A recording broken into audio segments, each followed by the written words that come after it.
Guys, welcome to Jaya kitchen. நம்ம என்ன பார்க்க போறோம்னு கேட்டிங்கன்னா, முருங்கைக்கீரையை வச்சு பருப்பு பொடி பண்ண போகிறோம். ரொம்ப ஹெல்த்தியான டிஷ்ஷுங்க. நீங்களும் ட்ரை பண்ணி பாருங்க.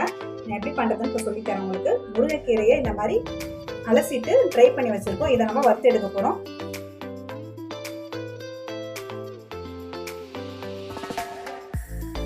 முருங்கைக்கீரை பாருங்க நல்லா ட்ரை ஆகிடுச்சு. இப்போ இதை ஒரு பாத்திரத்தில் மாற்றிக்கலாம். இப்போ ஒரு ஸ்பூன் மிளகு, ஒரு ஸ்பூன் ஜீரகம், 2 ஸ்பூன் கடலைப்பருப்பு, 2 ஸ்பூன் எள்ளு. எந்த எள்ளு வேணால் சேர்த்துக்கலாம். ஒயிட்டு கருப்பு, நான் ஒயிட் எள்ளு இருக்கிறதுனால வெள்ளை எள்ளு எடுத்துருக்கேன். அப்புறம் கருப்பு உளுந்து, வெள்ளை உளுந்தாங்க போடலாம். கருப்பு உளுந்து கொஞ்சம் ஹெல்த்தியாக இருக்கும், அதனால் 2 டேபிள் ஸ்பூன் அதை போட்டிருக்கேன். 2 ஸ்பூன் துவரம்பருப்பு சேர்த்துக்கலாம். நல்லா எல்லாத்தையும் நல்லா வறுத்து எடுக்கலாம்.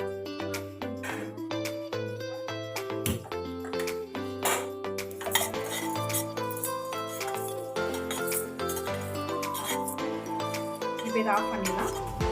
அவ்வளோதாங்க, நல்லா வறுத்து வச்சு இதை பாருங்கள். இதை ஆஃப் பண்ணி வச்சுருக்கவங்க இப்போ இது நான் பாத்திரத்துக்கு மாற்றிக்கலாம். கொஞ்சமாக எண்ணெய் சேர்த்துக்கலாங்க. தூளை சேர்த்துக்கோங்க. 4-5 வரமிளகா சேர்த்துக்கோம். நல்லா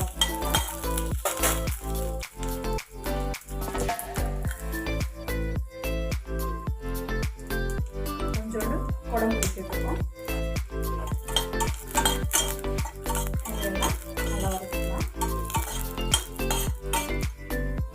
வேணும்னா சேர்த்துக்கோங்க, இல்லைனா வேண்டாம். எந்த புளி வேணாலும் சேர்க்கலாம். கொஞ்சமாக கொடை புளி போட்டுருக்கேன். அதெல்லாம் நல்லா வதங்கிட்டு ஸ்டவ் ஆஃப் பண்ணிடுவாங்க. இப்போ கடலைப்பருப்பு, மிளகு, சீரகம், எள்ளு, துவரம்பருப்பு இது எல்லாத்தையும் வறுத்து வச்சுருக்கோம்ல, இதை ஃபஸ்ட்டு நம்ம அரைச்சிட்டு வந்துடலாம் மிக்ஸியில்.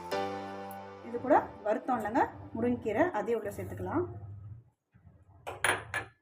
அப்புறம் காஞ்ச மிளகா, பூண்டு, புளி இதையும் வறுத்துட்டு உள்ள சேர்த்துக்கலாம். இப்போ கொஞ்சமாக உப்பு சேர்த்து அரைச்சிக்கலாம்.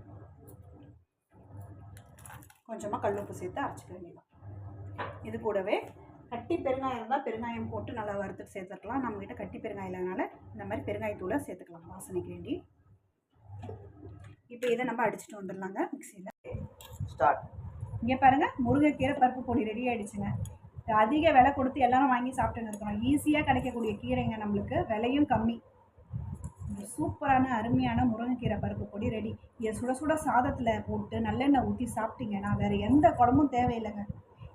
இது ஒரு பருப்பு பொடியே போதும் உங்களுக்கு. அருமையான முருங்கைக்கீரை பருப்பு பொடி ரெடி. நீங்களும் ட்ரை பண்ணி பாருங்கள். மறக்காமல் லைக் அண்ட் சப்ஸ்கிரைப் பண்ணுங்கள். பாய்.